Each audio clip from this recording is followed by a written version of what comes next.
Now at 5 and streaming on crossroadstoday.com. As temperatures drop, local warming centers are opening the doors. Where to go if you need a safe, warm place to escape the cold.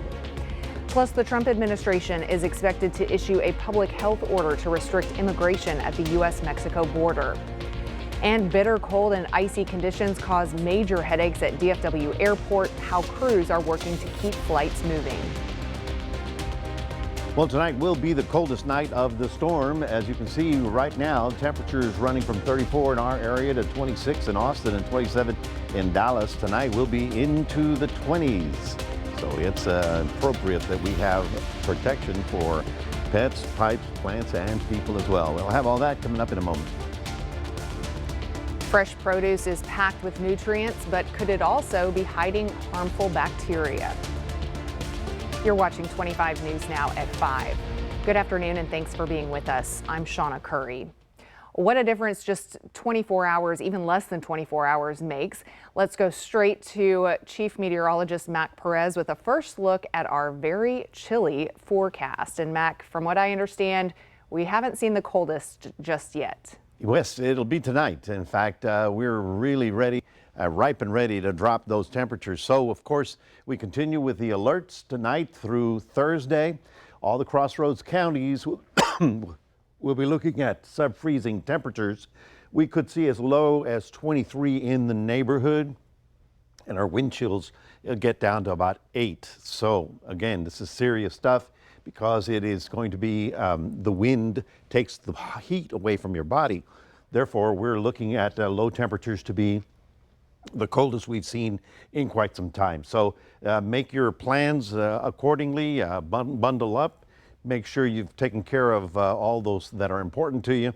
We're going to be looking for temperatures to slowly start rising as we get to the weekend, and we'll have all that coming up in just a few minutes. Back to you, Shawna.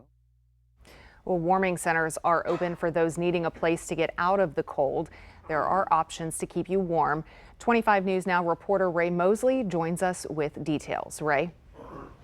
Yes, Shawna, the Salvation Army and First United Methodist Church are now open as shelters for those without heat or a place to stay. Anyone in need of warmth or shelter can go to either location for assistance. The Salvation Army Life Enrichment Center and First United Methodist Church are opening their doors to welcome those who need shelter. They'll be open Wednesday night and Thursday night from 5 p.m. to 8 a.m. United Methodist Church Pastor Celia Halfacre wants people to be safe and encourages any and everyone to stop by. I hope that we will be full. I hope that everybody who needs this shelter will be here. I think sometimes people think cold is not that dangerous, but it can be dangerous. And I want all of our neighbors to be safe when it's cold. Halfacre says people should care about others and felt compelled to open the shelter. Salvation Army officer Captain Kenny Jones believes having multiple shuttles ready will help people get from one place to another. He'll keep the enrichment center open as he deems necessary. It's very important that we have these shuttles set up to where the community that doesn't have a car, doesn't have a place to stay, has a warm transportation to wherever they need to get. Whichever shelter you choose, you'll be provided with food, water, and a volunteer to serve you in this weather. I just want them to know that they are welcome. Everybody is welcome who needs shelter. The centers are also in need of volunteers through Friday morning. Transportation is available to and from the centers at Christ Kitchen. For more information, you can call the number for the Homeless Coalition of the Golden Crescent at 361-433-5388. Again, that's 361-433-5388. Shawna? Ray, thank you. Well, crews de-iced planes at Dallas-Fort Worth International Airport this morning. Temperatures at the time were in the low teens with a wind chill around -5 degrees. The airline tracking website FlightAware reported 630 delayed flights out of DFW around midday and 150 flight cancellations. DFW was among the top U.S. airports facing delays around 1 p.m. Crews will continue de-icing operations as needed. More than 60 million Americans will face dangerously cold conditions stretching into the weekend. A strengthening storm system is expected to bring hazardous winter weather to the central U.S., eventually reaching the mid-Atlantic coast. Bitter cold and snow will complicate recovery efforts in Kentucky, West Virginia, and Virginia, where some communities are still reeling from deadly floods over the weekend. Roughly 3/4 of the U.S. population is expected to experience below freezing conditions by Friday, with temperatures plunging up to 50 degrees below February averages. More than 270 temperature records are expected to be set across at least 27 states. Officials confirmed that the transit bus involved in yesterday's crash was not part of the city's transit service. It's operated by the Golden Crescent Regional Planning Commission. The crash happened mid-afternoon in the 2500 block of North Laurent Street. Investigators say the bus stopped in the outside northbound lane to pick up or drop off passengers when a driver in a vehicle coming up from behind failed to slow down and then hit the back of the bus. The impact led to a second crash involving another vehicle. No one was hurt and no citations were issued. Governor Greg Abbott said he demanded the state's education agency investigate a Houston high school where teachers were accused by a local conservative activist of transitioning a student they were calling by the student's chosen name and pronouns. To read the full Texas Tribune article, visit crossroadstoday.com. The Victoria ISD Board of Trustees is meeting tomorrow evening. Included on the agenda are a career and technology education presentation, a public hearing on the district's academic performance report, approving the academic calendar for next school year, and a Level 3 grievance hearing. The meeting starts at 6 p.m. at the District Administration Building at 102 Profit Drive. The CDC is now working to reverse recent termination letters for critical jobs. A source says more than 700 CDC employees have been fired since Friday, though it's unclear which positions they're trying to protect. The agency joins the USDA, which is also pushing to rescind layoffs, especially for workers handling the bird flu. These terminations follow an executive order signed last month by President Trump, giving him more control over the federal workforce and making layoffs easier to enforce.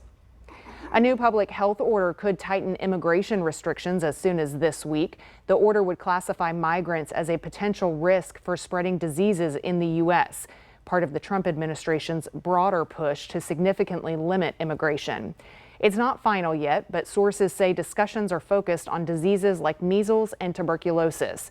The CDC is responsible for determining whether a disease from another country poses a threat to the U.S. Right now, there's a measles outbreak in West Texas, but so far it has not been linked to migrant crossings at the U.S.-Mexico border. Fruits and veggies are an important part of a healthy diet, but did you know that harmful bacteria can sometimes be found on them? In today's Health Minute, Mandy Gaither explains how to choose and wash fresh produce to keep it safe to eat. It's recommended that adults eat up to 2 cups of fruit and around 3 cups of veggies every day as part of a healthy diet. But experts say you also have to keep that fresh produce safe. Truth is that unwashed vegetables and fruits can be contaminated, not just with dirt, but also bacteria and fungi and viruses or pesticides. Health officials say a large number of foodborne illnesses in the U.S. are due to germs on fresh produce, and safety starts at the store. The CDC says to choose fruits and veggies that aren't damaged or bruised, and keep them separate from raw meat, poultry, and seafood in your shopping cart and grocery bags. The safest way to enjoy fresh produce is to cook it, but washing it in cold running water will also help. Start with clean hands, surfaces, and utensils. Discard any damaged leaves. Rinse or rub until the surface of your produce no longer looks dirty. You should also dry anything you're not going to immediately eat before putting it away.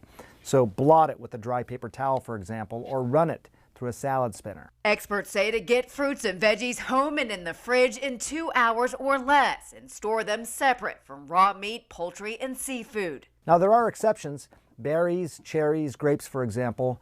To help them last longer, store them unwashed in the refrigerator and wash only when you're ready to eat. For Health Minute, I'm Mandy Gaither.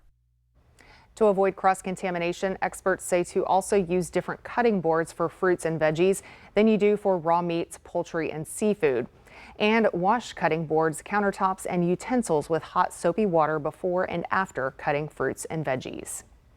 Here are some of the top headlines that you can read in the Port Lavaca wave. The Seadrift state of disaster declaration ends, And the Texas Parks and Wildlife Department will close bays to crabbing across Calhoun County for the annual crab trap removal. You can read these stories and more at portlavacawave.com. And remember to subscribe to our YouTube channel, Crossroads Today. Hit the like button and click the notification bell. Stay with us. Straight ahead on 25 News Now at 5. The federal government is looking to rehire some employees who were fired by accident. Plus, another aviation mishap leaves 2 people dead. Details on this morning's incident near an Arizona airport. It's that time of year again. You know what's inside, but you just can't bring yourself to open it. How much could it be this time? Will it break the bank? Or will it be manageable? There's no escaping it. The bill is here. The Property Tax Puzzle, Thursday at 10 p.m. on 25 News Now Extra.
The Pentagon is bracing for workforce cuts as the Trump administration pushes to slash government spending.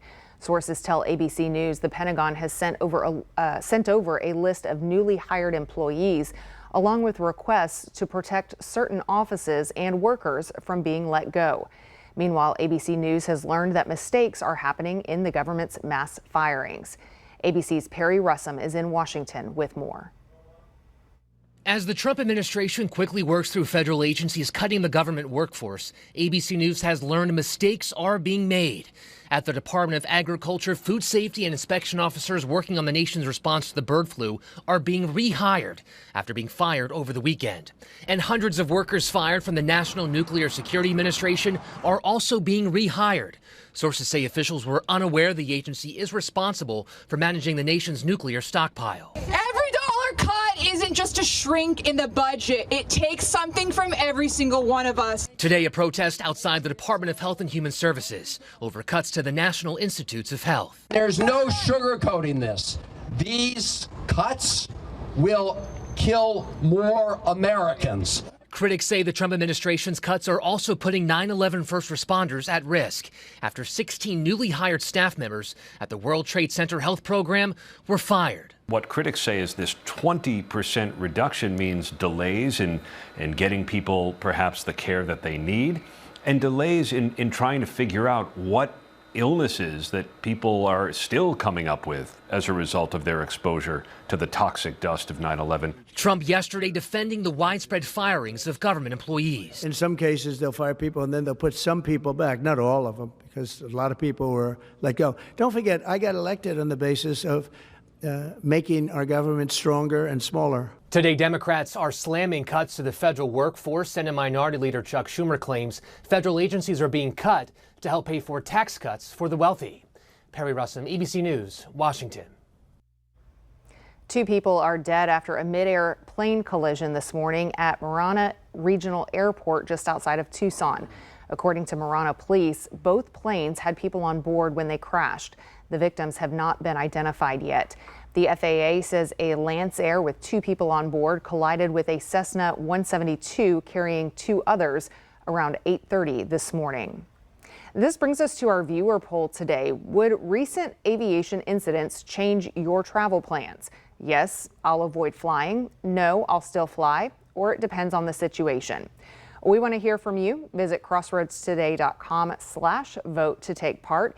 And right now, just a little bit more than half say that these recent incidents would have you avoid flying for your travel plans and finding another way to get to your destination. 10% depends on the situation. So we want to hear from you. Keep voting, and we'll have the latest numbers on 25 News Now at 6. Here are some of the top headlines that you can read in the Cuero Record. 20 Yorktown ISD teachers earn extra pay from the state. And DeWitt County commissioners approve no tractor trailer signs at locations in Precinct 1. You can read these stories and more at DeWittCountyToday.com. We had a peak wind gust of 40 miles an hour this morning, so it has been a wild, windy and cold. Now tonight we're really dropping down into the 20s, so it's going to be the coldest night we've seen in a long time. We stayed in the 30s all day. I thought that the clouds would clear and we'd get up to almost 40. Didn't happen. We stayed. And as a matter of fact, the 42 was at 1 o'clock in the morning last night as the cold air started moving in, and the coldest we got was an official 29 just about 8 o'clock this morning. We are running temperatures about 25 degrees below normal. And tomorrow we're looking for temperatures in the 20s in the morning. We'll talk more about that after this.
Well, it was certainly a cold day out there, and of course the wind made all the difference in the world, because what happens, the reason they invented the wind chill is that your body obviously perspires, but when the wind is coming so fast, it's removing heat away from your body, so it chills your body. That's why we give you the wind chill numbers, which is the temperature and the wind and how it combines to give that effect on your body. So the winds are not going to be much of a break. In fact, we'll continue with generally 25, 30 mile an hour winds overnight.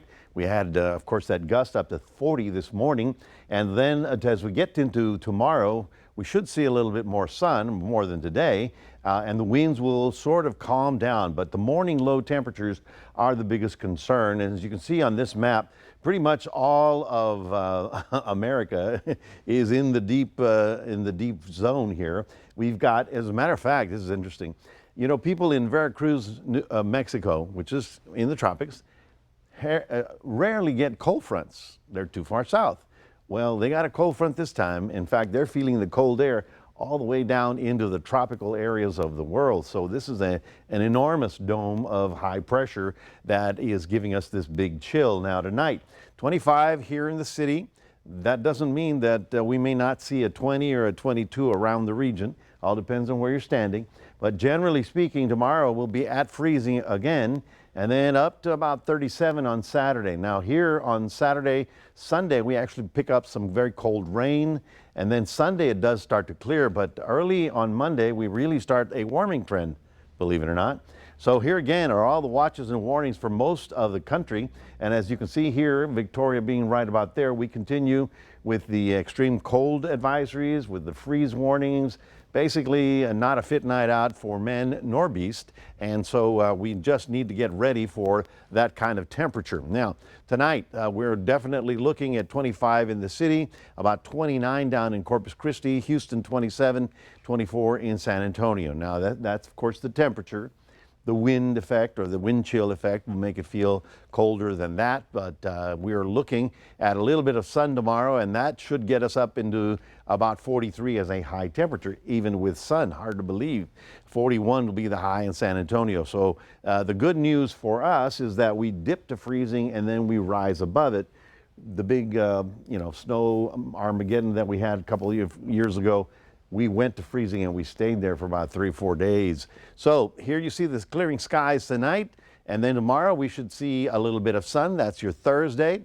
We go all the way to Thursday night, and then you see all of a sudden the cloud deck rolls back in. What is that? Well, that's the north wind dying and the south wind coming back and bringing us the moisture.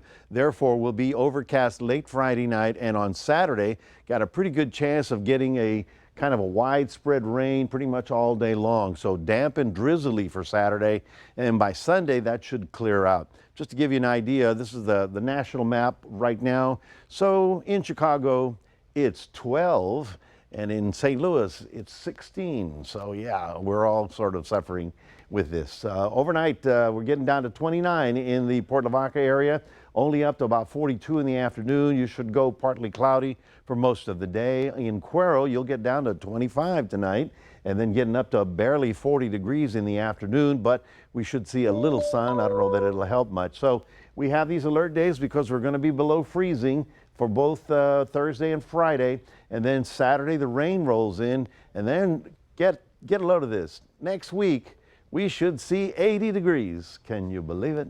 That's your 7-day forecast, reminding everybody we do have a QR code. Love for you to scan that. Put Crossroads Today on your phone. And here's Shawna. All right, thank you, Max. Stay warm. Victory tastes like pizza. Congrats to Annette Soto for winning the Predict the Big Game contest. We hope that you enjoy your Peter Piper pizza. And if you think that you can call this year's Academy Award winners, then step into the spotlight and predict the Oscars for your chance to win a gift card bundle from Peter Piper Pizza. Visit crossroadstoday.com to submit your predictions. Stay with us. Still to come, President Trump promising new tariffs, this time on imports of cars, drugs, and computer chips. Find out when they would take effect.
On Wall Street today, the major markets all closed in positive territory. Here's a look at the numbers.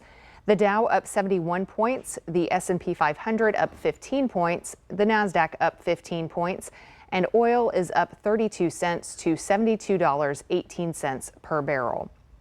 Well, President Donald Trump has plans for more tariffs. He floated imposing a 25% tariff on vehicles imported to the U.S. starting in early April. Julia Benbrook has details on how that decision could impact prices. President Donald Trump's latest move on tariffs focuses in on auto imports as well as semiconductors and pharmaceuticals shipped to the U.S. He has long criticized what he deems unfair treatment of U.S. exports. And this announcement underscores his push for a more balanced trade with foreign markets. I think momentous decisions are being made by companies all around the world, the biggest, and they want to come back into the U.S. Car plants are being canceled in other locations now because they want to build them here. While speaking at Mar-a-Lago this week, Trump said he would provide more details on April 2nd, but that the auto tariff rate will be, quote, in the neighborhood of 25%. The steep new tariffs could have far-reaching effects extending beyond the specific industries where taxes are levied. Economists and industry experts have warned that this move could hurt consumers with higher prices and businesses with increased costs. Trump's comments come just days after he ordered an investigation into other nations' tax and tariff policies, paving the way for reciprocal tariffs to take effect. And follow several other tariff announcements. He enacted a 10% tariff on all goods coming from China, as well as a 25% tariff on all steel and aluminum imports. Reporting at the White House, I'm Julia Benbrook.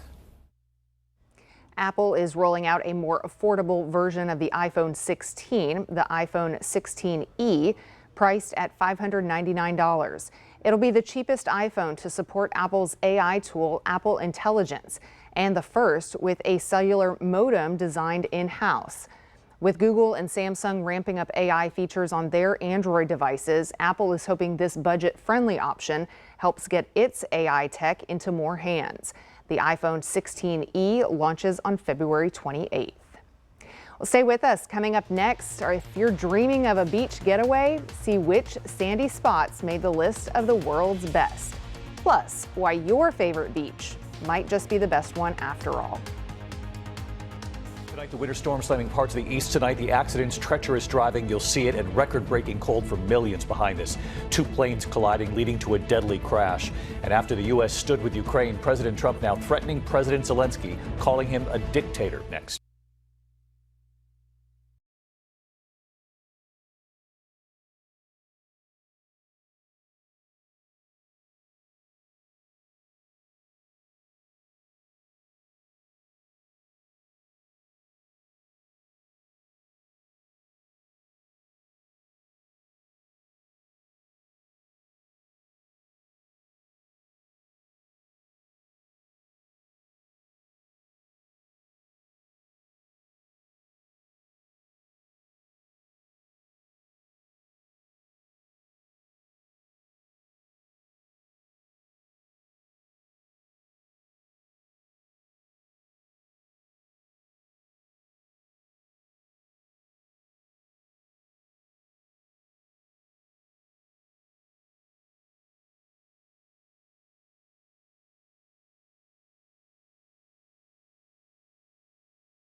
Cold weather may have you dreaming of a beach trip, but where to go? Well, TripAdvisor released its annual list of world's best beaches. Number 1 is the Greek island of Crete. I wouldn't mind that. I would go. Followed by Phuket in Thailand. Aruba rounded out the top 3, so any of those locations. But, you know, if an international ticket is out of reach, don't worry. Siesta Key in Florida came in 4th place. It marks the only U.S. beach to crack the top 10. But take it with a grain of sand, because lists like this are purely subjective, and last year's rankings were completely different. Plus, as any avid coastal enthusiast will tell you, the best beach is the one you can get to. So whether that's Port Aransas, Rockport, Port O'Connor, or Galveston, you know. If you got enough money to leave the climate and go somewhere else, I guess it works. Yeah. But the southern hemisphere, Australia would be a really nice place to go right now, because it's sure the middle of would. summer down there, but not here. Boy, tonight, I'll tell you, we're still looking at temperatures getting down to mid-20s, folks. So be prepared for that very cold weather, and certainly early in the morning, you felt what it felt like with the wind this morning. It's biting cold, and then slowly as we get to the weekend, we'll warm up and get a little bit of rain by Saturday. All right, so then it'll be more like beach weather. Early next week it'll be beach weather. All right, just stay tuned. We'll see you back here in 30 minutes right after World News.